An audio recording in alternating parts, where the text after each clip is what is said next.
Hello बच्चों, आप सभी का स्वागत है area related to the circles वाले चैप्टर में। और ये चैप्टर बहुत ही छोटा सा प्यारा सा इजी सा चैप्टर है, लेकिन यहां पर आप लोगों को एक इंपॉर्टेंट बात का ध्यान रखना है कि हम as a student in 10th grade जानते हैं कि सरकमफ्रेंस 2 पाई आर के इक्वल होता है, ठीक है। और हम 11th में ये 10th में ये फॉर्मूला याद कर लेंगे कि area of the circle pi r square होता है। और हो सकता है शायद हम ये पहले से भी जानते हैं, क्योंकि हम लोग 10th में तो सेक्टर्स के एरिया देख रहे हैं, लेकिन सर्कल का एरिया इतना होता है, सरकमफ्रेंस इतना होता है, ठीक है। लेकिन असली मुद्दा जो आता है, जो हमें एक्चुअल में जानना है, वो ये है कि सर्कल का सरकमफ्रेंस इतना क्यों होता है और उसका एरिया इतना क्यों होता है। अब एरिया का जो प्रूफ है हमारी बुक के अंदर, वो एक सही प्रूफ है, बट वो वैलिड तब है जब आपको सर्कल का सरकमफ्रेंस पता हो। और सर्कल के सरकमफ्रेंस का फॉर्मूला 2 पाई आर तब आपके लिए एक वैलिड फॉर्मूला बनेगा जब आपको पता हो कि एक्चुअली में पाई क्या होता है। हम लोग बस इतना जानते हैं, pi is an irrational number, और पाई की जो क्लोजेस्ट अप्रोक्सीमेशन है रैशनल में, वो 22/7 है।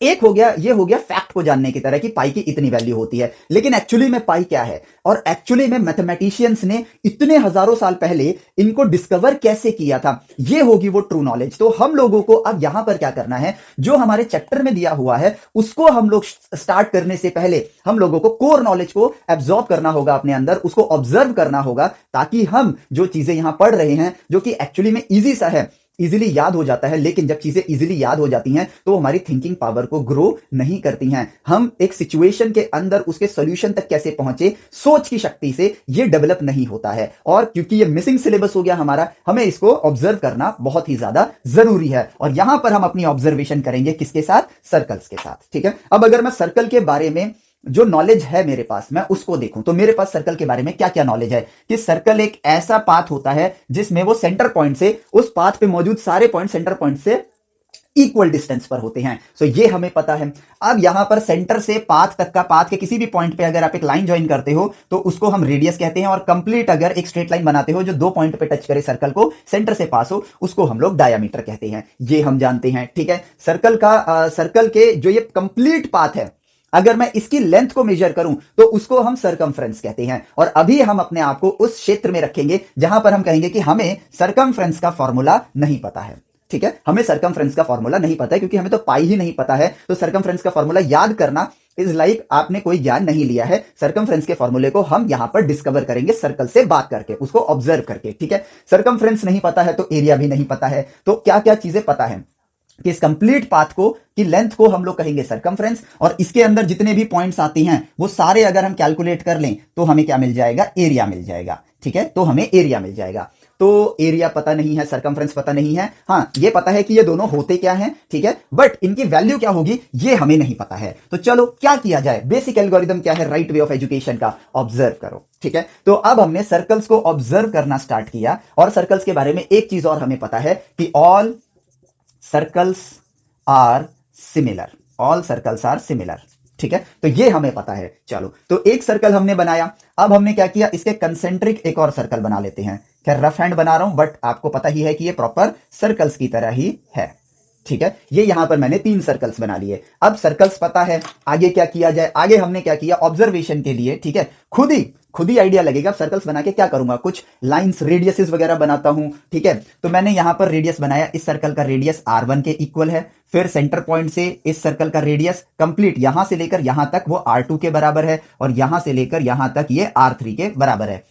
यानी 3 सर्कल लिए हैं मैंने, तीनों डिफरेंट रेडियस के ले लिए। अब मैंने कहा यार एक काम करते हैं, और क्या किया जाए, एक और रेडियस बना लेते हैं, ठीक है, एक पर्टिकुलर एंगल के लिए। मान लेते हैं ये एंगल थीटा है, ठीक है, कर लिया। अब ऑब्जर्वेशन करने के लिए मेरे पास एक चीज नजर आनी स्टार्ट हुई, और वो क्या है कि यार एक काम करते हैं कि हम लोग यहां पर इसकी आर्क लेंथ लेते हैं, ठीक है, इसकी आर्क लेंथ लेते हैं, दूसरे सर्कल की भी और तीसरे सर्कल की भी, ठीक है। और आर्क लेंथ को कैसे मेजर करेंगे, हम एक धागे से सर्कल बना लेंगे, ठीक है। धागे से हमने 3 सर्कल बना लिए, पुराने जमाने की बात कर रहे हैं हम, ठीक है। धागे से 3 सर्कल बना लिए, और यहां से यहां तक, मतलब धागे पे मैंने 2 पॉइंट्स लगा लिए कि यहां से यहां तक आर्क लेंथ है। फिर धागे को सीधा किया और स्केल की मदद से उसकी लेंथ मैंने मेजर कर ली। तो आर्क लेंथ हम कैलकुलेट कर सकते हैं। अब आर्क लेंथ को मैं एस से रिप्रेजेंट करूंगा, ठीक है। तो यहां पहले वाले सर्कल की आर्क लेंथ S1, दूसरे वाले सर्कल की आर्क लेंथ S2, और तीसरे वाले सर्कल की आर्क लेंथ S3 ले लिया। R1 R2 R3 तो पता ही है। तो अब किया क्या जाए, ठीक है। अब हमारे पास, अब देखो, हमने जो जो चीज सोच सकते थे हमने सोच लिया, सर्कल में यही ऑब्जर्व कर सकते हैं, तो इसी को ऑब्जर्व करना स्टार्ट किया। तो अब किया क्या जाए, तो अब हमने यहां पर हमारे पास मैथमेटिक्स के अंदर कम्युनिकेट करने के लिए 4 ऑपरेटर्स हैं, और वो 4 ऑपरेटर्स क्या हैं? Addition, subtraction, multiplication, division. Addition, subtraction, multiplication, division. एक मैथमेटिशियन के मन में ना कभी भी ऐसा नहीं होता कि उसने बस कलम उठाया और उसको रिजल्ट मिल गया, वो ऑब्जर्व करना स्टार्ट करता है। तो हम भी ऑब्जर्व करना स्टार्ट करते हैं। तो हमने देखा कि आर्क लेंथ है, रेडियस है, एंगल है हमारे पास, ठीक है। तो हमने कहा कि यार S1 को R1 से मल्टीप्लाई करते हैं, ठीक है, सॉरी ऐड करते हैं, माफ करना, ऐड करते हैं तो एक वैल्यू आएगी मेरे पास, ठीक है, जो कि आप भी करके देखोगे। S2 को R2 से करते हैं तो यहां पर एक वैल्यू आएगी जिसको मैं V2 बोल देता हूं, इसको V1 बोल देता हूं, ठीक है।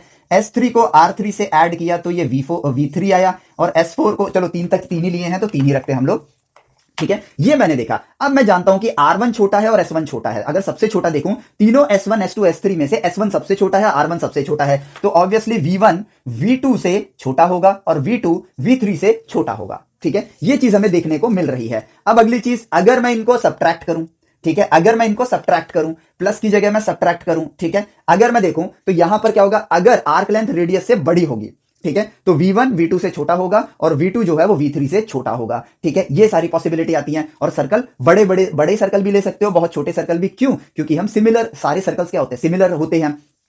तो हमने प्लस किया, माइनस किया, मल्टीप्लाई किया, तीनों ऑपरेटर्स हमने यूज करके देखे, ठीक है। हमें कोई एक ऐसा चीज नजर नहीं आई जो कि कोई नई डिस्कवरी जैसी लगे, मतलब हमने कुछ नया खोज लिया हो, ऐसा हमें अनुभूति नहीं हुई, क्योंकि हमें यहां पर ना कोई एक परफेक्ट रिलेशन देखने को नहीं मिल रहा था, ठीक है। हमें कोई रिलेशन, मतलब रिलेशन इन द सेंस कि कोई यूनिक चीज देखने को मिले कि हाँ इनकी वैल्यू सेम आ गई हो, ठीक है, या फिर इनकी वैल्यूज में कोई पैटर्न हो, रेडियस के साथ लेकर प्लस करने पे, मल्टीप्लाई करने पे, माइनस करने पे हमें कोई पैटर्न, कोई एक यूनिक चीज नजर नहीं आई। हमें रेडियस की वैल्यू पता है, आर्क लेंथ की वैल्यू पता है, तो इन चीजों में जब प्लस किया, माइनस किया, मल्टीप्लाई किया, हमें कोई एक यूनिक पैटर्न नजर नहीं आया, हमें कोई पैटर्न नजर नहीं आया। तो हमने यहां पर इन चीजों को रद्द कर दिया कि भाई यहां कुछ नहीं है। लेकिन डिवीजन में एक पैटर्न मिला, ठीक है, जो कि मैंने एक्चुअली मैं आपको पहले बता दिया। लेकिन अब हमारे पास लास्ट ऑप्शन बचता ही क्या है कि भाई बस डिवाइड करके देख लो। तो हमने कहा कि यार चलो आर्क लेंथ को रेडियस से, जिस सर्कल का आर्क लेंथ है उस सर्कल के रेडियस से डिवाइड करते हैं।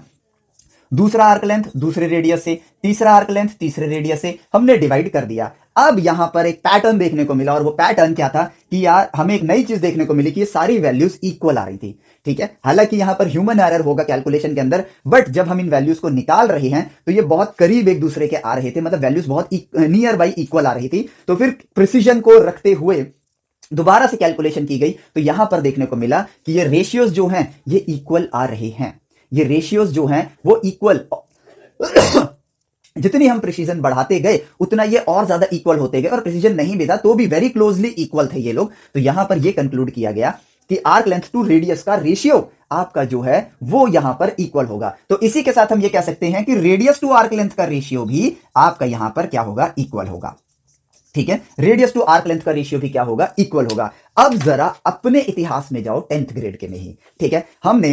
हमने यहां पर सिमिलर ट्राइंगल्स पढ़े थे। सिमिलर ट्राइंगल्स में क्या आया था कि अगर दो ट्राइंगल सिमिलर है तो उनके साइड्स के रेशियो सेम होंगे, और यहां पर सर्कल के अंदर भी आपने क्या देखा कि सर्कल्स तो सारे ही सर्कल सिमिलर होते हैं। तो यहां पर भी एक पैटर्न देखने को मिलेगा, और वो पैटर्न क्या था? आर्क लेंथ टू रेडियस का रेशियो। क्योंकि सारे सर्कल सिमिलर हैं तो एक यहां पर उनका आर्क लेंथ टू रेडियस का रेशियो भी क्या रहेगा? सेम रहेगा। सेम लाइक सिमिलर ट्राइंगल जैसी बात हो रही है, ठीक है। अब आते हैं अगली बात पे। ट्रिग्नोमेट्री में हमने क्या देखा था कि सिमिलर ट्राइंगल्स हैं हमारे पास, और वहां पर एक पर्टिकुलर एंगल पर साइड्स के रेशियो क्या हो रहे थे? कांस्टेंट हो रहे थे।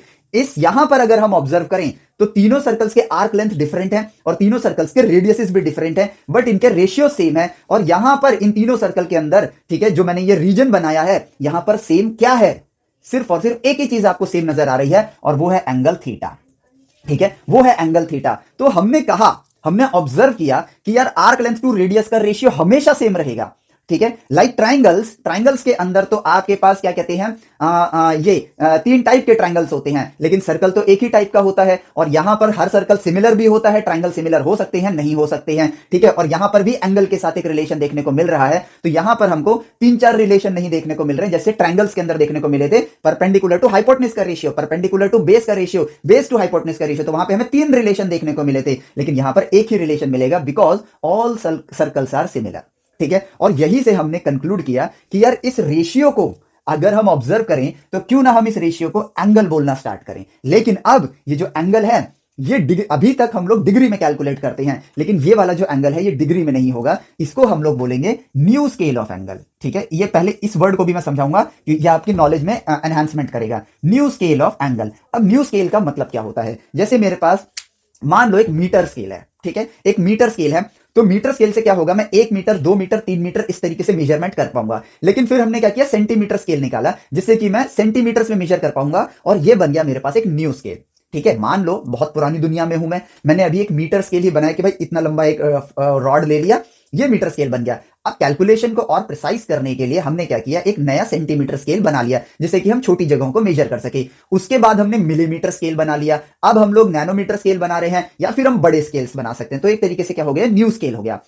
अब एंगल को अगर हम देखें तो भाई 1 डिग्री का मतलब क्या है, इतना सा slope, 2 degree 3 degree 4 degree 45 degree 90 degree 120 degree 180 degree. ठीक है, तो यहां पर अगर मैं न्यू स्केल लूं, जिसको मैं एक नाम दे देता हूं, मान लो मैं क्या नाम देता हूं, मान लो फॉर। ठीक है, ऐसे ही कुछ भी वर्ड ले लेता हूं, अभी के लिए मैंने वर्ड ले लिया फॉर। ठीक है, तो मैं कहूं कि जैसे ये 1 डिग्री है, ठीक है, 1 डिग्री है, लेकिन स्केल इसका डिफरेंट है, तो मैं कहता हूं ये भाई 0.5 फॉर के बराबर है, ये 1 फॉर है, ये 3 फॉर है, ये 5 फॉर है, ये 30 फॉर है, 40 फॉर है, यहां पे 200 फॉर हो गया। तो यहां पर 180 डिग्री और 200 फॉर, ये दोनों क्या हो गए, इक्विवेलेंट हो गए। ये दोनों क्या हो गए, इक्विवेलेंट हो गए। तो हमने यहां कहा कि यार आर्क लेंथ टू रेडियस का रेशियो हमेशा सेम रहने वाला है, और यहां पर सेम क्या होगा, एंगल होगा। और यहां से हम कहते हैं कि एक नया डाटाबेस बन गया, और उस डाटाबेस से अगर मुझे आर्क लेंथ और रेडियस पता हो तो उनके रेशियो से मैं एंगल बता सकता हूं, और अगर मुझे एंगल और रेडियस पता हो तो मैं आर्क लेंथ बता सकता हूं, या फिर मुझे एंगल और आर्क लेंथ पता हो तो मैं रेडियस बता सकता हूं इस डाटाबेस की मदद से।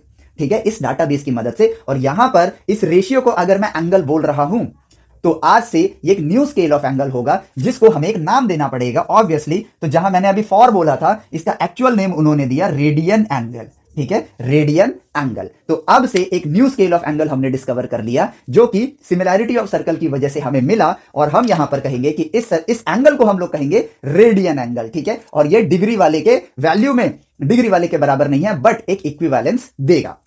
अब बात ये आती है, हमारे पास एक और पॉसिबिलिटी आती है। ठीक है, अब मैथमेटिशियन सारी पॉसिबिलिटी एक्सप्लोर करते हैं कि यार आर्क लेंथ टू रेडियस के रेशियो को मैं एंगल बोलूं, या रेडियस टू आर्क लेंथ, क्योंकि ये भी तो सेम है।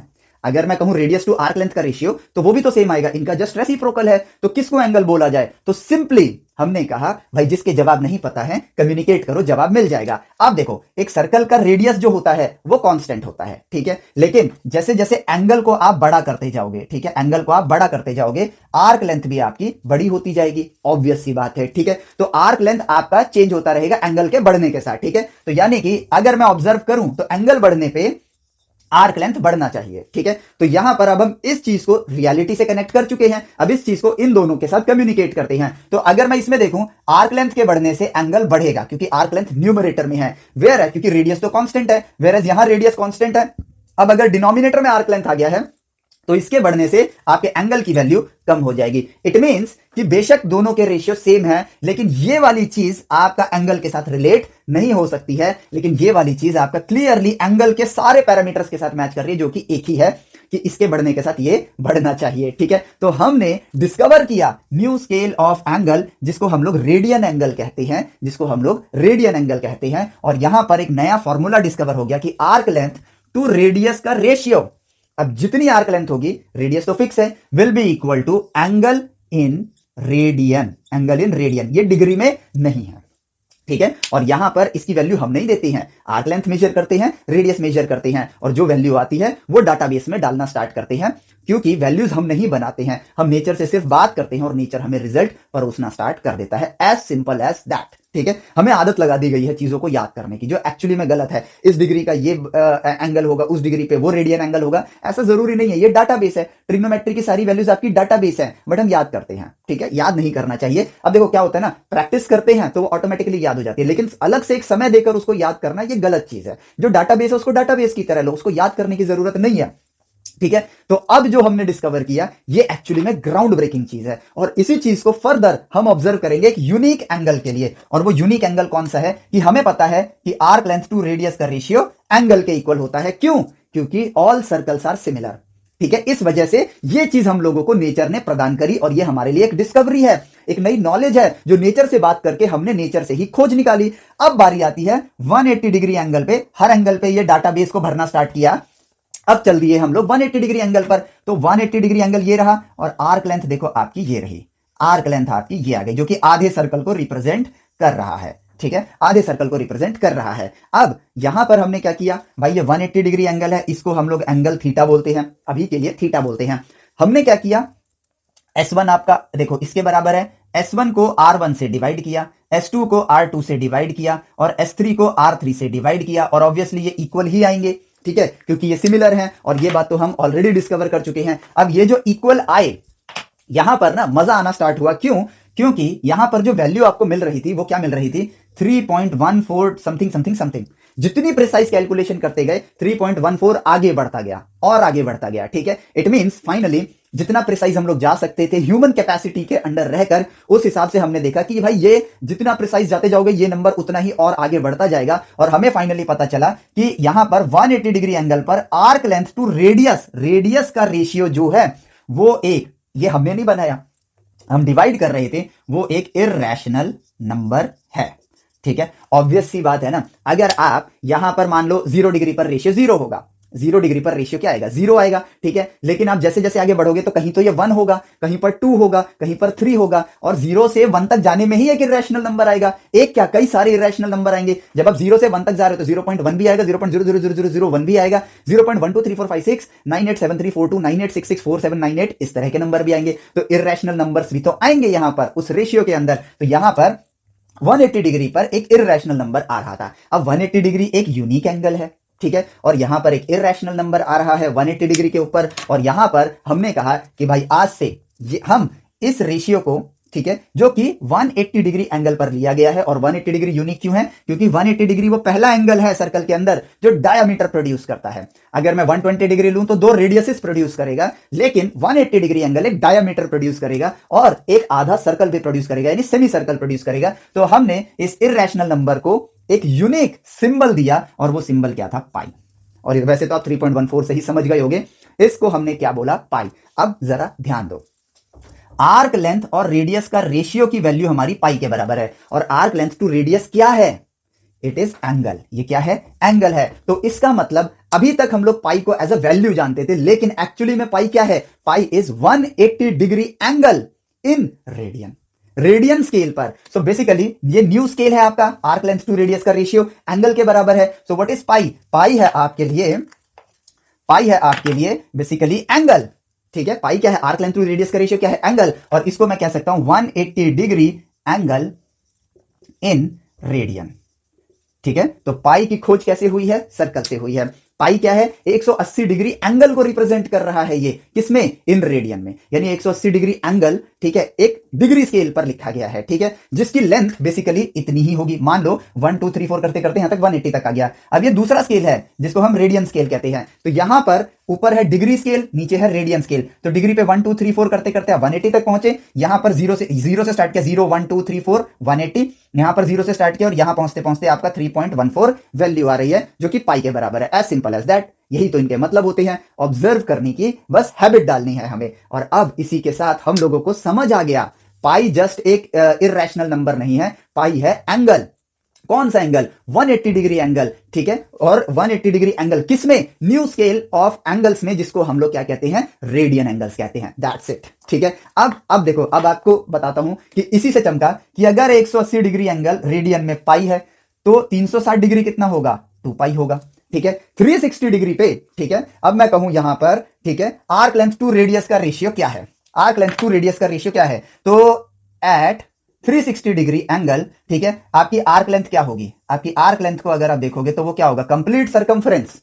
ठीक है, कंप्लीट सर्कमफ्रेंस। तो यहां पे मैं लिख देता हूं सर्कमफ्रेंस। ठीक है, circumference, arc length to radius का ratio is equal to angle. और 360 डिग्री पर अगर 180 को आप सिंबल दे चुके हो कि भाई 180 पाई के बराबर है, ये सिंबल दे दिया।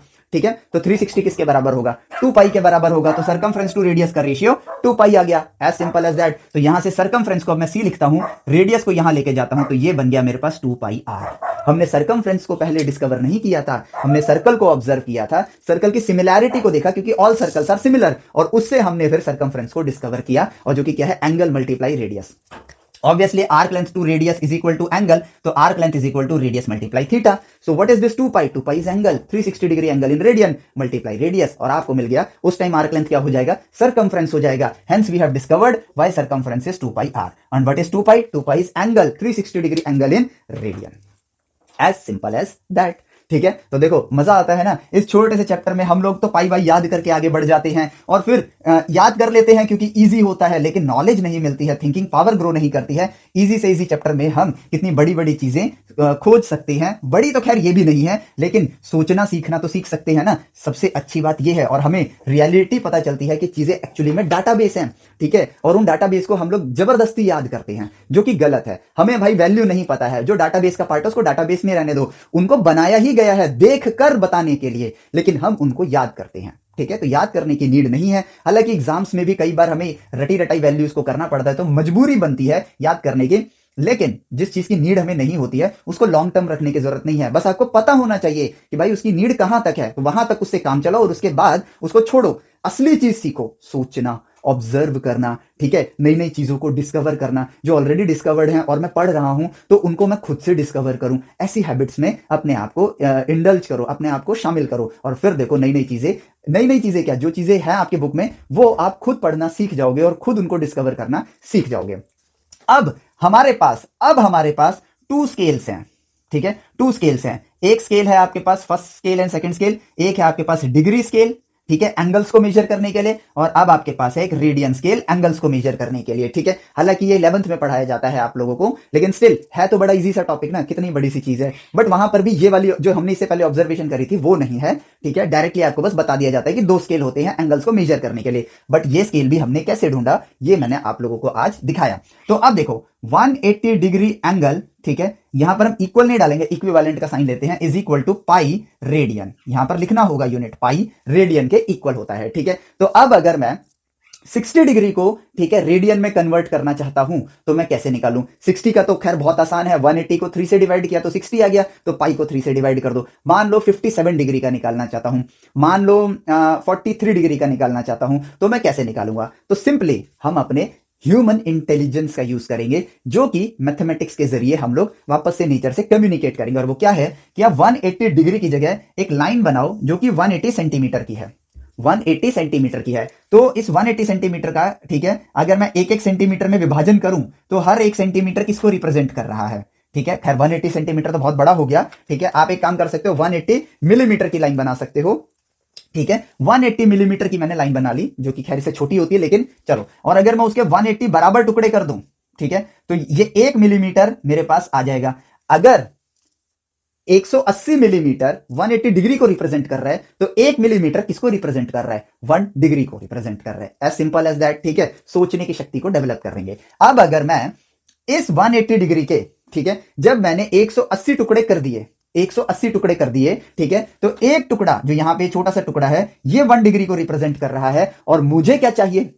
मुझे चाहिए मान लो 43 डिग्री का एंगल बताना है, 43 डिग्री को रेडियन में कन्वर्ट करना है। तो मैं क्या करूंगा, इसके 43 हिस्से ले लूंगा, ठीक है, 43 यूनिट्स उठा लूंगा, तो वो किसको रिप्रेजेंट करेगा? 43 डिग्री को रिप्रेजेंट करेगा, ठीक है। तो यहां पर मैंने 180 का ही लिया था। अब क्या करते हैं, अब हम जानते हैं कि यहां पर सेम चीज हम क्या करते हैं कि अगर मैं पाई लेंथ की एक लाइन बना लूं, ठीक है, पाई लेंथ की मैंने एक लाइन बना ली, ठीक है, और उसके 180, ठीक है, इक्वल डिस्ट्रीब्यूशन कर दिया, टुकड़े कर दिए, ठीक है, 180 इक्वल डिस्ट्रीब्यूशन कर दिया, इसके 180 टुकड़े कर दिए, ठीक है। खैर 180 लाइंस तो मैं नहीं बना पाऊंगा, लेकिन आप मान लो ये 180 लाइंस हैं, तो एक टुकड़ा 1 डिग्री को रिप्रेजेंट कर रहा है, और इसकी लेंथ जो है वो रेडियन में है, मतलब मैंने 3.14 वाली लेंथ ली है, ठीक है। तो एक टुकड़ा 1 डिग्री को रिप्रेजेंट कर रहा है, यानी कि पाई एक लेंथ है, नंबर की तरह लो, ठीक है, उसको डिवाइड करो 180 नंबर से, डिग्री से नहीं, नंबर से हमने डिवाइड किया, तो यहां पर मुझे एक टुकड़े की लेंथ पता चल गई। अगर मेरे पास एक लेंथ है, उसके मैंने 3 टुकड़े किए, तो पूरे लेंथ को मैं 3 से डिवाइड करूंगा तो एक टुकड़े की लेंथ पता चलेगी। तो ये पाई लेंथ है, उसके 180 बराबर टुकड़े किए, तो एक टुकड़े की लेंथ क्या होगी? पाई डिवाइड बाई 180, ठीक है। तो यहां पर ये किसको रिप्रेजेंट करेगा? It is equivalent to 1 degree. अब इसके मान लो 42 डिग्री का बताना है तो 42 टुकड़े उठा लो, ठीक है, 42 टुकड़े उठा लिया, यानी कि 1 डिग्री प्लस 2 डिग्री प्लस मतलब 1 1 1 1 1 करके 42 मैंने उठा लिए। इट मींस मुझे इस चीज को 42 टाइम्स ऐड करना है, और रिपीटेटिव एडिशन मतलब मल्टीप्लीकेशन, यहां पे मैं दोनों तरफ 42 से ऐसे मल्टीप्लाई कर देता हूं। So 42 degree is equivalent to 42 pi divide by 180, as simple as that. ठीक है, मैं चाहता तो ये रेशियो डायरेक्ट बताता, बट ऑब्जर्वेशन, मैथमेटिशियन ने ऐसे थोड़ी बोला कि ये करोगे तो आपको वो मिल जाएगा, नहीं, उन्होंने भी तो ऑब्जर्व किया था, और हमें तो मैथमेटिशियन ही बनना है, उनकी तरह सोच डेवलप करनी है। जरूरी नहीं है आप मैथमेटिशियन ही बनो, लेकिन वो सोच डेवलप हो जाएगी तो प्रॉब्लम्स को आप ऑब्जर्व करके खुद सॉल्यूशन ढूंढना सीख जाओगे। मैथमेटिक्स आपका एक सब्जेक्ट नहीं है, नेचर से बात करने की भाषा है, इसको लैंग्वेज की तरह ही ट्रीट करो, ठीक है। जरूरी नहीं है कि मैथमेटिक्स तभी पढ़े जब हमें मैथमेटिशियन बनना हो या साइंस की दुनिया में आना हो। अपनी लाइफ के हर प्रॉब्लम, हम भी तो साइंस ही हैं, हमारी जिंदगी में जो कुछ भी हो रहा है साइंस ही तो है, उन साइंस के सॉल्यूशंस हमें नेचर से बात करके ही मिलेंगे, और वो नेचर से बात करने की भाषा मैथमेटिक्स है। तो भाई आप लाइफ में कुछ भी बनो, मैथमेटिक्स को लैंग्वेज की तरह अगर सीख गए तो किसी भी फील्ड में जाओगे आपको वो काम आएगी। एंड सो ऑन, हमारा काम हो गया, ठीक है। 11th में इसके ऊपर पूरी एक्सरसाइज है कन्वर्जन, तो वो कन्वर्जन आप 11th में करना, बट ये लॉजिक में आपको सिखाना जरूरी था। और ये देखो कितनी आसान सी चीज है, और 11th में हम इन चीजों में भी स्ट्रगल करते हैं। क्यों? क्योंकि हमें ये पाई पता नहीं, अगर पाई ही नहीं पता है, हम तो 22/7 लेके चल रहे हैं, सोचने की शक्तियां ही डेवलप नहीं करी है, तो हम वहां भी नहीं सोचेंगे, और वहां भी नहीं सोचेंगे तो रटना पड़ेगा। 10th तक तो भाई 4 फॉर्मूले आते हैं, 11th के पहले चैप्टर से ही 40-40 फॉर्मूले आ जाते हैं, जो कि 40 याद करूंगा 5 ही याद रहते हैं, ठीक है, क्योंकि 10th तक तो हमने 5 ही याद करने की हैबिट बनाई है, तो सोचने की हैबिट बनाएंगे तो वो 40 में से एक भी याद करने की जरूरत नहीं है, क्योंकि वो फॉर्मूलाज होते ही नहीं है, वो एक्चुअली में सिर्फ और सिर्फ मॉडिफिकेशन होते हैं। एक ही फॉर्मूले को कई कई सिचुएशंस में अलग अलग तरीके से मॉडिफाई करके रख देते हैं। सिचुएशन समझ आ गई? एक सिचुएशन के लिए 7 फॉर्मूले बना रखे हैं, 7 फॉर्मूले की जगह आपको सिर्फ ऑब्जर्व करना आना चाहिए, उन 7 में से एक भी फॉर्मूले की नीड नहीं होती है, वो तो आप सिचुएशन के हिसाब से अपना वाला फॉर्मूला खुद जनरेट कर लोगे और फिर वहां पर आप सॉल्व कर दोगे। हो गई नहीं पढ़ाई इजी, ठीक है। तो ऑब्जर्वेशन की ताकत से 11th-12th इजी बनेगी, वरना रट रट के जाओगे तो 11th-12th भी आपके लिए डिफिकल्ट हो जाएगी। तो अब बढ़ते हैं अगले पार्ट पे, जो कि है एरिया ऑफ सर्कल को हम लोग यहां पर समझते हैं, ठीक है। अब एरिया ऑफ सर्कल को हम लोग कैसे देखेंगे? एरिया ऑफ सर्कल, अब यहां पर हमें यह पता है कि सर्कल का सरकमफ्रेंस 2πr होता है। प्रीवियस जितनी भी ज्ञान है उसमें हमारा ये वाला ज्ञान भी ऐड हो गया है, ठीक है। तो अब सर्कल को वापस से ऑब्जर्व करने की बारी आ गई है। आप लोगों की बुक में पिज्जा वाला मेथड दिया गया है, ठीक है, वो भी एकदम सटीक मेथड है, तो उस मेथड को आप सेल्फ एक्सप्लोर करोगे। मैं आपको दूसरा मेथड दिखाऊंगा, ठीक है, दोनों का वे सेम टू सेम है, ठीक है, और ये आगे चल के आपके कैलकुलस का बेस भी बनेगा, ठीक है। कैलकुलस, पॉइंट्स की दुनिया को समझने की जो मैथमेटिक्स है वही आपकी कैलकुलस है, और यहां पर हम ये चीज सीखेंगे। कैलकुलस का यूज नहीं होगा यहां पर, ठीक है, लेकिन जो यहां सीखेंगे हम लोग वो उसमें काम आएगा इन फ्यूचर, मतलब जस्ट नेक्स्ट ग्रेड के अंदर, ठीक है। तो हम क्या करते हैं, हम एक सर्कल लेते हैं, ठीक है, हम एक सर्कल लेते हैं और इस सर्कल को ऑब्जर्व करते हैं कि भाई यहां पर है रेडियस, ठीक है, ये हो गया मेरे पास रेडियस। अब किया क्या जाए, ठीक है, हमने सोचा कि यार इसका एरिया चाहिए मुझे, ठीक है, ऑब्वियसली, और एरिया का मतलब क्या है, इस सरकमफ्रेंस पे और इसके अंदर जो रीजन है यहां पर total number of infinite points बताने हैं, ठीक है। इससे पहले वाला लेक्चर आपने जरूर देखा होगा जहां हमने वॉल्यूम, एरिया, लाइन और पॉइंट को समझा था, ठीक है। तो इसके अंदर मौजूद सारे पॉइंट्स हमें काउंट करने हैं, जो कि इनफाइनाइट होंगे ऑब्वियसली, लेकिन उस इन्फिनिटी की जो वैल्यू है वही इसका एरिया के बराबर आएगा। तो अब हम कहते हैं कि यार सारे पॉइंट्स को अगर मुझे कैलकुलेट करना है तो क्या किया जाए, तो हमने कहा कि यार एक काम करो, चलो छोटे छोटे कंसेंट्रिक सर्कल्स बनाओ इसी के अंदर, ठीक है, कंसेंट्रिक सर्कल्स बनाओ। हमें क्या पता करना क्या है, हम सर्कल्स को देखेंगे पहले और फिर आगे बढ़ेंगे। तो इसी तरीके से यहां यहां यहां यहां सर्कल्स बना दिए। अब सोचा कि यार चलो इसको कट कर देते हैं। एकदम से आइडिया नहीं आता है, हर बात में मैं बताता हूं, देखते रहते कुछ ना कुछ, हर चीज को जब हम सोचते हैं जरूरी नहीं कि वही आइडिया हमारा सही हो, ठीक है। तो हमने कुछ सोचा, अप्लाई किया, रिजल्ट नहीं मिला, कुछ और सोचा, तो जो लास्ट सोच थी जिससे वो रिजल्ट तक पहुंचे, हम लोग अक्सर पढ़ाते वक्त वही बताते हैं। लेकिन मैं ये बात इसलिए बोल देता हूं ताकि आपको डिस्क्लेमर रहे, आपके माइंड में आइडिया रहे कि एक बार में थोड़ी निकाला होगा, कुछ ना कुछ किया होगा। तो फाइनली उनके पास एक आइडिया आया कि इसको कट करते हैं टिल रेडियस और इसको एक्सपैंड करके सीधा कर देते हैं। तो जरा पहले सर्कल को देखो, पहली चीज जो है, ठीक है, ऑब्जर्व करना कि ये जो स्टार्टिंग है, जहां सेंटर है, वो तो एक पॉइंट की तरह है। वो किसकी तरह है? एक पॉइंट की तरह है, ठीक है, वो एक पॉइंट की तरह है, और यहां पर ये सीधी लाइन बना रहा है। पहले वाले सर्कल को मैं जूम करता हूं, ठीक है, पहले वाले सर्कल को मैं जूम करता हूं, तो ये बेसिकली देखो इस तरीके से नजर आएगा। ये पहला वाला सर्कल और ये रहा। अगर मैं इसको कट करके सीधा करूंगा, ठीक है, अगर मैं इसको कट करके सीधा करूंगा तो सेंटर वाले पार्ट पे, सेंटर वाले पार्ट को अगर आप ध्यान से देखोगे वो तो सिर्फ एक पॉइंट है, ठीक है, और इसको जब आप खोल के सीधा करोगे तो ये कैसा नजर आएगा, जस्ट इमेजिन करो, तो ये ऐसे नजर आएगा, एक ट्राइंगल की तरह, जिसमें इस ट्राइंगल की जो लेंथ होगी वो इस वाले सर्कल के सर्कमफ्रेंस के इक्वल होगी। यस और नो। अब अगले सर्कल को देखो जो कि ठीक इसके पीछे है। इसको जब आपने कट करके स्ट्रेट किया, ठीक है, तो वो किसके बराबर आएगा? देखो ये वाली लेंथ जो है वो तो यहां पर आ गई, ठीक है, और ये वाली जो लेंथ है, ठीक है, वो कहां आएगी? जितना रेडियस पीछे गए वहां आएगी। और क्योंकि ये कनेक्टेड है आपस में, तो ये इस तरीके से जाएगा, यानी कि एक ट्राइंगल बनेगा। एक ट्राइंगल बनेगा। तो अगर मैं सारे सर्कल्स को खोल दूं, ठीक है, इसी लेंथ पे, ठीक है, जितना इसका सर्कमफ्रेंस है उसको मैं यहां पे क्या करता हूं, रेड कलर लेता हूं। ये रहा सर्कल, पॉइंट से शुरू होगा और जितनी इसकी लेंथ है उतना लंबा ये लास्ट सर्कल होगा और फाइनली यहां पर ये एक ट्राइंगल बना लेगा, ठीक है, जिसमें आपको ये इस तरीके से कनेक्टेड मिल जाएंगे, ठीक है। अब यहां पर होता क्या है, बेसिकली जब आपके पेपर को खोलोगे तो वो थोड़ा सा मुड़ेगा, ठीक है, स्ट्रेस आएगा उसके अंदर, तो हम क्या करते हैं, जितने ज्यादा सर्कल्स होंगे उतना हमारे लिए ट्राइंगल को बनाना इजी हो जाएगा, यानी कि हम इनफाइनाइट सर्कल्स यहां पे बना लेते हैं, रियलिटी में नहीं, इमेजिनेशन में, जो कि जब आप उसे कट करके खोलोगे तो वो एक प्रिसाइज ट्राइंगल आपको देगा। क्या देगा आपको? प्रिसाइज ट्राइंगल देगा। तो भाई सर्कल में जितना रीजन है वो रीजन एक ट्राइंगल में ट्रांसफॉर्म हो गया। और अब लॉजिकली ये जो लास्ट ये वाली जो साइड है, ठीक है, वो किसके इक्वल है? सरकमफ्रेंस के इक्वल है। तो ये लेंथ किसके बराबर है? 2 पाई आर के। ये वाली लेंथ ये तो आपका रेडियस के इक्वल है कि नहीं है? अब इस ट्राइंगल का एरिया और सर्कल का एरिया क्या होगा? एग्जैक्टली सेम होगा। तो भाई ट्राइंगल का एरिया निकालो, 1/2 मल्टीप्लाई बेस। बेस कितना है? आर के इक्वल है। और हाइट किसके इक्वल है? 2 पाई आर के इक्वल है। 2 से 2 cancel, pi r square is the area of triangle. और ट्राइंगल का एरिया किसके इक्वल है? सर्कल के इक्वल है। तो ये आ गया, it's the area of circle. देखा, सिंपल सा पार्ट था ना, कितने इजीली हमें ये बात समझ आ गई। अब हम लोग सर्कल्स की दुनिया में दूसरी चीज भी जानते हैं कि सर्कल का जो एरिया होगा वो होगा pi r square, as simple as that, ठीक है। अब ये देखो, हो गया ना, इजीली समझ आ गया। रेशियोज हमें समझ आ गए, एंगल और रेडियन में कन्वर्जन जैसे हमने रेशियो से किया था वो हमें समझ आ गए। सर्कमफ्रेंस 2 पाई आर क्यों होता है ये पता चल गया, एरिया पाई आर स्क्वायर क्यों होता है ये हमें पता चल गया। और अब इस चैप्टर को जरा आप पहले तो आप फॉर्मूले की नजर से देखते कि बस ये फॉर्मूला है, उसके बाद हम करते तो भी छोटा था, लेकिन अब कितना छोटा हो गया, हम जरा उस चीज को डिस्कवर करते हैं। उस चीज को हम लोग डिस्कवर करते हैं और वो देखो क्या है कि अगर मेरे, ठीक है, अब हम क्या करेंगे, सेक्टर्स का एरिया लेंगे, ठीक है, सेक्टर्स का एरिया लेंगे, जो कि अगेन बहुत सिंपल है। एक मेरे पास सर्कल है, इस पूरे सर्कल का जो एरिया है वो है पाई आर स्क्वायर, ठीक है, पाई आर स्क्वायर। और आपको बताना है कि यार बताओ, यहां से लेकर यहां तक एक एंगल लेते हैं, थीटा एंगल लेते हैं, ठीक है, थीटा एंगल लेते हैं। खैर हम लोग तो यहां पर आपके बुक में हम लोग डिग्रीज में काम कर रहे हैं, तो हम यहां पर थीटा डिग्री बोलेंगे, ठीक है, थीटा डिग्री रीजन लेते हैं। तो हमें बताना है कि इस रीजन का एरिया कितना है, इस रीजन का एरिया कितना है, जो कि बड़ा ही सिंपल है। अगर पूरे सर्कल का एरिया पाई आर स्क्वायर है, पूरे सर्कल का एरिया पाई आर स्क्वायर है, जो कि एक नंबर है, ठीक है, उस नंबर को लाइन पे बना लो, लॉजिक बिल्ड करने के लिए उस नंबर को लाइन पे लिख लो, ठीक है। और इस पूरे सर्कल में जो कंप्लीट एंगल है, यानी कि पूरा 360 घूम जाओ, तो वो तो मुंह से ही निकल गया, 360 जो कंप्लीट एंगल है वो कितना है? 360 डिग्री है।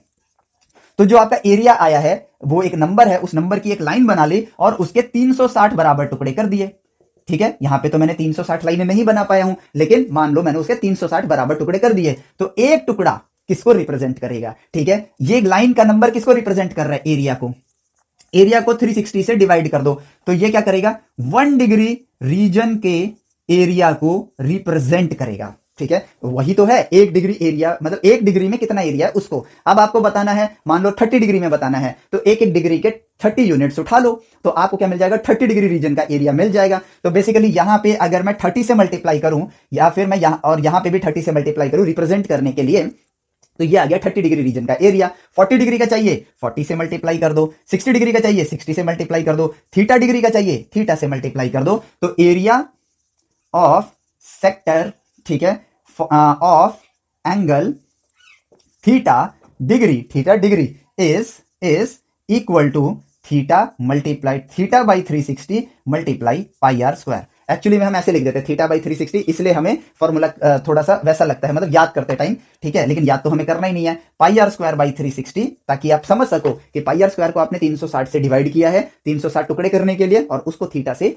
मल्टीप्लाई किया है, ठीक है। तो ये देखो, ये आ गया, कितना सिंपल सा सॉल्यूशन है, ठीक है। लॉजिक पता होना चाहिए। और देखो सबसे इंपॉर्टेंट बात को समझो, अगर मुझे ये पता है कि एरिया पाई आर स्क्वायर है, लेकिन ये नहीं पता कि पाई क्या होता है, तो वो ज्ञान अधूरा है। इसीलिए स्टार्ट क्वेश्चनिंग, ठीक है, आपको ये आदत डालनी चाहिए। अगर आपको कभी इस तरह से बताया जाए कि आपका ये फॉर्मूला है, लेकिन ये क्यों है ये हमें नहीं पता, उस ऑब्जर्वेशन को हमने नहीं किया है, तो हमेशा ये बात याद रखना कि वो ज्ञान अधूरा है और उस ज्ञान का हमें कोई फायदा नहीं होने वाला है। क्योंकि अभी तो हमने यार ये फॉर्मूला याद कर लिया, कल हम कैलकुलस के अंदर, यकीन मानो कैलकुलस के अंदर, ठीक है, आप एरिया निकालोगे, वॉल्यूम निकालोगे, और वहां पर आपको मैं बताता हूं, 10th तक तो यार बड़े इजी इजी से चीजें पढ़ लेते हैं, 11th में भी, 11 12 तो टफ हो ही जाती है, जब हम इंजीनियर बनने जाते हैं, बीएससी एमएससी करने जाते हैं, ठीक है, जहां हमें बड़ी बड़ी चीजों को एक्सप्लोर करना होता है, हालांकि वो उतनी डिफिकल्ट नहीं है, ठीक है, वहां पर आपका एरिया का फॉर्मूला देखो कुछ इस तरीके से निकल कर आएगा, ठीक है,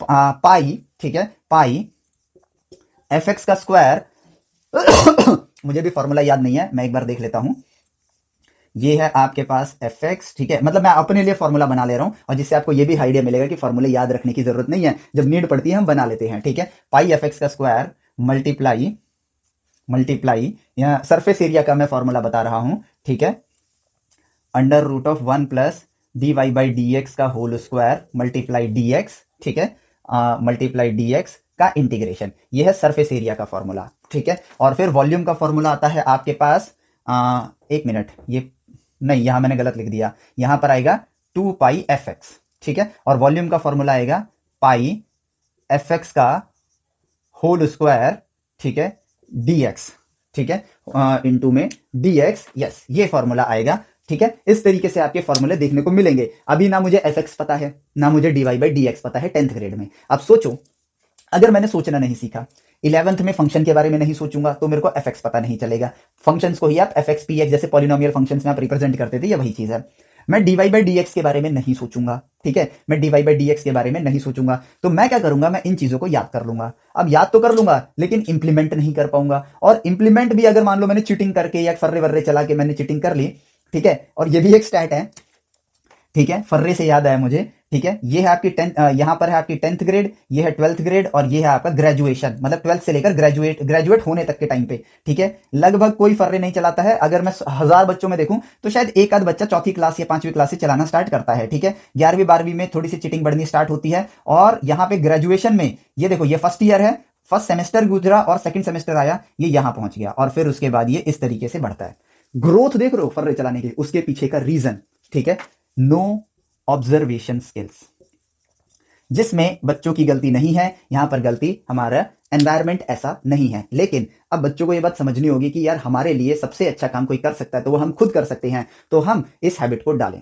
ऑब्जर्वेशन स्किल्स नहीं होती, इसलिए मेजॉरिटी पीपल फर्रे चलाना स्टार्ट करते हैं, ठीक है, और फर्रे चला के हम कुछ क्रिएट तो कर ही नहीं सकते, और फिर यहां पर हम लोग आफ्टर ग्रेजुएशन इंजीनियर नहीं बनते हैं, इंजीनियर नहीं बनते हैं, हम लोग बनते हैं डिग्री होल्डर, ठीक है, हम लोग बनते हैं डिग्री होल्डर बस। और फिर हम ये बात करते हैं कि जॉब्स क्यों नहीं है, काम क्यों नहीं मिल रहा है, गूगल पे सर्च करते हैं कितने प्रतिशत बीटेक इंजीनियर्स अभी नॉन एम्प्लॉयबल हैं, और सबसे बड़ी बात, मैं तो चाहता भी नहीं कि वो जॉब ही करें, मैं तो चाहता हूं बिजनेस स्टार्ट करें। तो जब हम एम्प्लॉय ही नहीं बन पा रहे हैं, ठीक है, तो बिजनेस माइंडसेट कहां से लाएंगे, बिजनेस के अंदर तो चैलेंजेस हैं, प्रॉब्लम्स हैं, ठीक है, वही नहीं बन पा रहे हैं, तो मेजॉरिटी सेक्शन क्या करेगा, कॉम्प्रोमाइज कर लेगा, यार इतने पैकेज का मिल जाए कि बस मेरी लाइफ कट जाए, फिर पूरी लाइफ खत्म, स्पॉइल, कटी तो रही है फिर लाइफ, तो फिर एडवेंचर कहां है।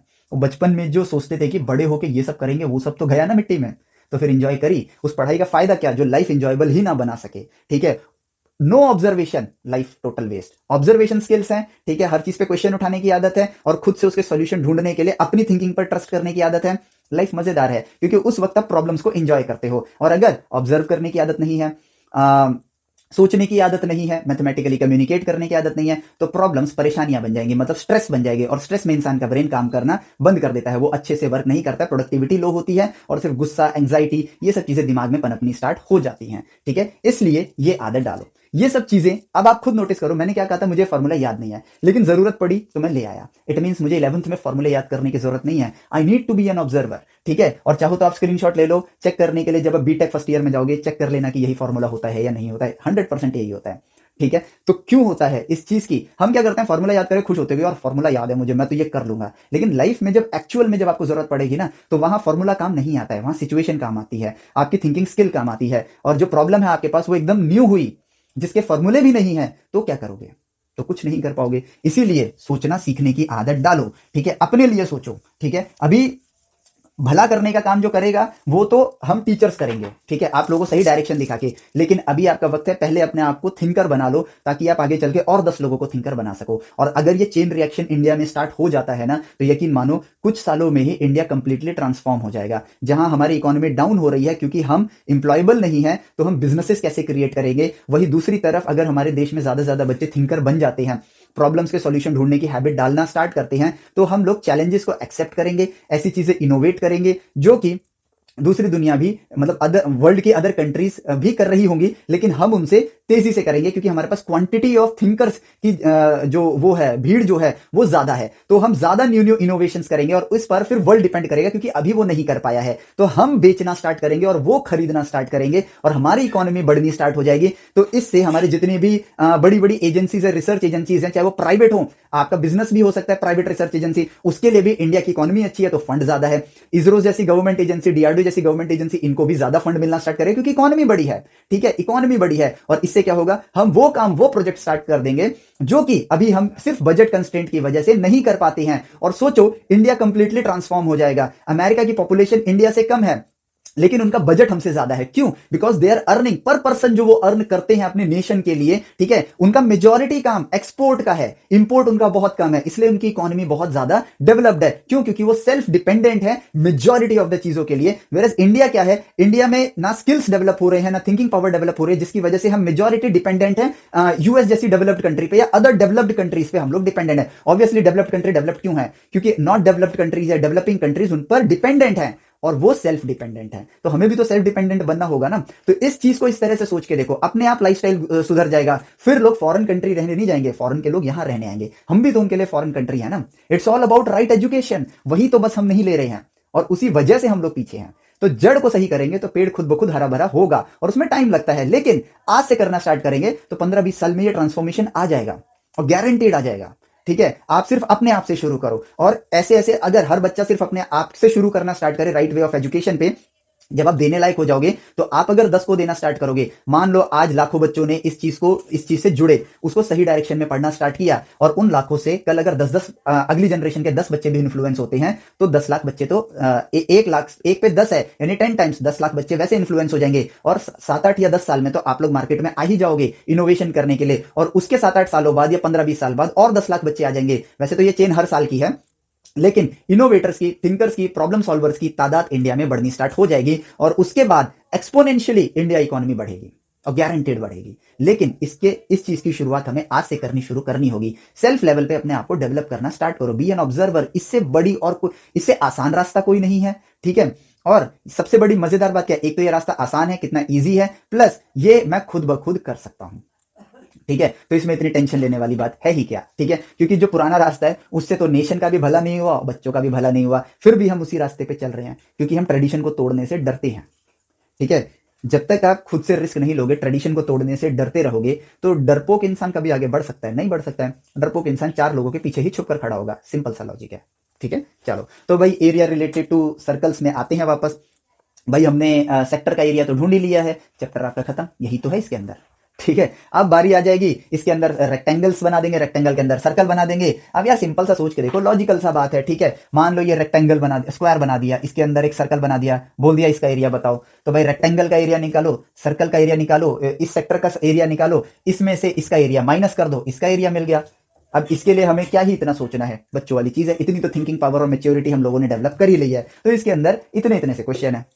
असली चीज जो हम लोगों को जाननी थी वो थी पाई। पाई क्या होता है? 180 डिग्री एंगल इन रेडियन, ठीक है। अब बारी आती है, ये चीज है हमारे पास कि यार एक सर्कल है और हमारे पास ये एक सेगमेंट दिया हुआ है, ठीक है। अब इसको माइनर, इसको मेजर कहते हैं। ऑब्वियस सी बात है, बड़ा है तो मेजर, छोटा है तो माइनर, ठीक है। फिर हमें बताना है कि इस रीजन का एरिया कितना है, ठीक है। जो कि आप सिंपली देख सकते हो कि एक राइट एंगल ट्रायंगल, सॉरी माफ करना, राइट एंगल नहीं, एक ट्रायंगल यहां पर बन रहा है, आइसोसेलेस ट्रायंगल बन रहा है, यहां पे एंगल है थीटा, ठीक है। तो इस पूरे रीजन का एरिया निकाल लेते हैं, ठीक है, जो कि क्या होगा, theta multiply pi r square divide by 360, ठीक है, माइनस अब आपके पास ये रहा, ठीक है, सेक्टर ये रहा। तो भाई इसका एरिया निकालना है, जो कि क्या होगा, ये आपको हाइट निकालनी होगी, ठीक है, ये आपको हाइट निकालनी होगी। आपको इसकी लेंथ दी होगी, इसकी लेंथ दी होगी या हाइट गिवन होगी, ठीक है। अगर ये लेंथ और ये लेंथ गिवन है, मान लो क्वेश्चन बनाने वाले ने क्या किया, ये वाला लेंथ दे दिया, ठीक है, मान लेते हैं ये a के बराबर है, ये r के बराबर है, तो हाइट कितनी होगी, ऑब्वियसली पाइथागोरस का यूज कर लूंगा, r square minus a square का अंडर रूट। इसमें प्रॉब्लम क्या है, सोचना तो आ ही गया है, ऑब्जर्व करना तो आ ही गया है। और फिर हाफ इंटू बेस कितना है मेरे पास, यहां से यहां तक की लेंथ a है तो ये 2a कर दो, या जो भी वैल्यू दी है वो वैल्यू डालो, half into base into height. Obviously height ये रही, बेस ये रहा, इसका डबल कर दो, बेस आ गया, डबल कर दो, या पूरी वैल्यू दी है तो इसका हाफ कर दो, एज सिंपल एज दैट। ये हम कर सकते हैं। और अपने आप को ये बोलो, भाई मैं इतना मैच्योर हो चुका हूं, ये छोटी मोटी चीजों से घबराऊंगा क्या मैं, इन सब चीजों से घबराने लगा तब तो बड़े काम तो मैं कभी नहीं कर पाऊंगा। और बड़े काम भी सिंपल होते हैं। मेन बात होती है चीजें बड़ी तब लगती हैं जब हम घबराते हैं, चीजें आसान तब लगती है जब हमें लगता है हम इसे कर सकते हैं। ये सब चीजें मैं कर सकता हूं और लो मैं कर लूंगा, और यही है बस इस चैप्टर के अंदर। ठीक है, ये चैप्टर मुझे लग रहा था 5 मिनट का ही होगा, लेकिन फिर मैंने ध्यान दिया कि यार हाँ, मैं जब 11th के बच्चों को देखता हूँ, जब 11th में वो पहली बार मेरे से पढ़ते हैं, तो मैं देखता हूँ कि उनको बेसिक बेसिक चीजें नहीं पता है, इसलिए मैंने 10th की शुरुआत करी और अब 9th में जाऊंगा।